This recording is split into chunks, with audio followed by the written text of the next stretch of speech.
The Geneva show was a frantic one for Vauxhall this year, and not just because it was taken over by Peugeot. Luton's favourite car maker also launched its all-new Insignia to a quiet but respectful round of applause.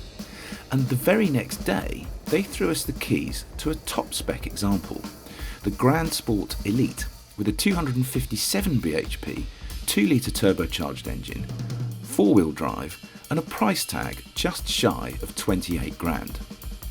And rather than take the normal route home, we thought we'd drop by at the headquarters of the Insignia's premium rivals from Germany, just to see if it stacks up beside the main players in this class.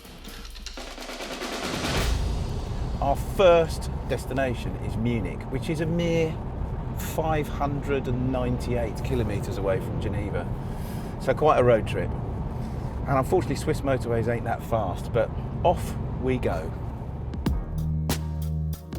The scenery in Switzerland is utterly dramatic sometimes, with the Alps trailing you for the entire 600-kilometre journey from Geneva to Zurich and then into Austria. But the motorways in Switzerland are slow and busy, much like they are in the UK. And to be honest, the comfortable, smooth riding, super easy to drive Insignia is pretty much the perfect companion in such circumstances. So, having done 600 kilometres in it, is the Insignia anywhere near as good to drive as a BMW 3 Series or even a BMW 5 Series? Answer, no. It doesn't have the same poise or fluidity as a BMW on the move, nor does it have the same fundamental sense of refinement that's at the heart of all cars that emanate from BMW's iconic 4-cylinder building. But then look, at 28 grand, it isn't priced to rival a 5 Series. What it does have is a whole load of toys, probably more toys maybe than the premium cars have themselves, and it is really comfortable to spend hour after hour behind the wheel of. Yeah, I'm liking this.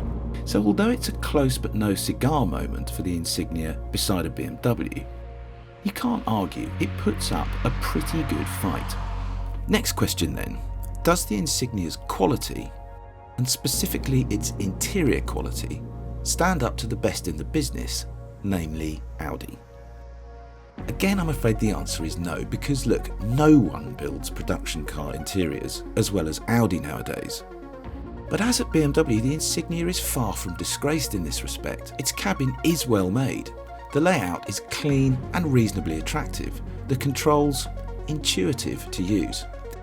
It's a steady 7 out of 10 in other words, with an extra mark awarded purely for the number of toys that there are to play with inside.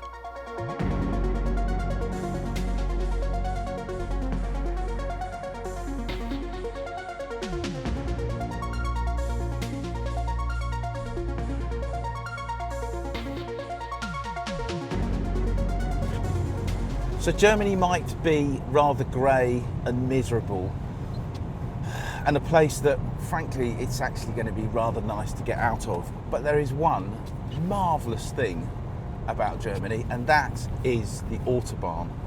Right then, the traffic has thinned just a little bit, and I am going to just, I don't know, see how fast the Insignia will go.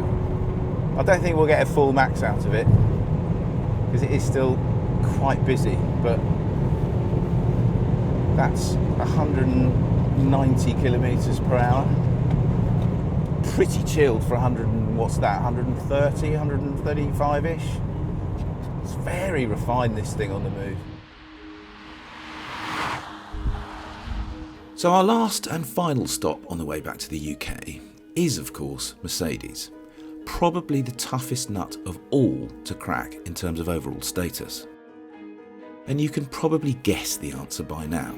No, the Insignia doesn't drive as well as a Benz, nor does it exude the same aura as a car from Mercedes' ominous headquarters in Stuttgart.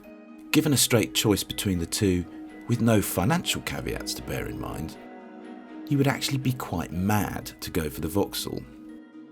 But if your fleet manager insisted upon handing you the keys to an Insignia instead of a Mercedes, or a BMW, or an Audi, You shouldn't be too disappointed, because lots of things it does well.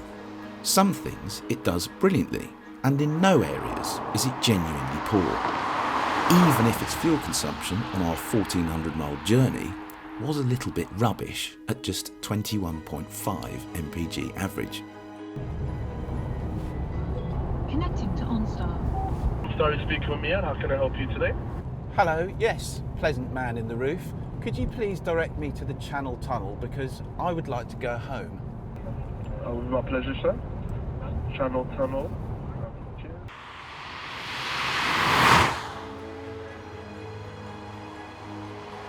Truth is, it's a likeable car, the Insignia, if not quite a lovable one. And for the money, as we discovered on our 3-day European marathon, it's got an awful lot going for it, even if it isn't quite the real deal beside the genuine premium cars from Germany. Click on the video windows to watch first drives of the Infiniti Q30 or the new BMW 5 Series. Click on the play icon to watch our latest video or on our logo to subscribe.